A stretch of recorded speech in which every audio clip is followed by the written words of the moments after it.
এই পাহাড় থেকেই যখন আগুনের ফুলকি বের হবে এই জায়গা থেকে, তখনই কিয়ামতের সূচনা হবে।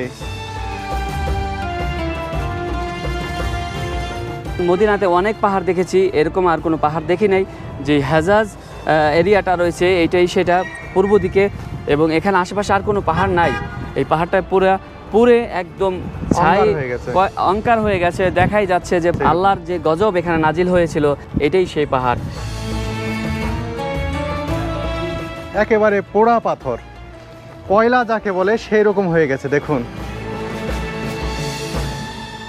শহর থেকে বেরিয়ে জাবালে হাবশি বা হাবশি পাহাড়ের চূড়ার উপর নির্মিত সৌদি রাজ পরিবারের কিংডমস প্যালেস তথা কিং ফাহাদ প্যালেস দেখতে পেলাম।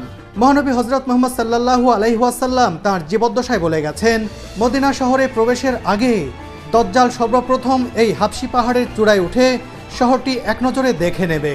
অর্থাৎ পাহাড়ের চূড়ায় এই প্রাসাদের জায়গাতেই দজ্জালকে প্রথম দেখতে পাবে মদিনাবাসী।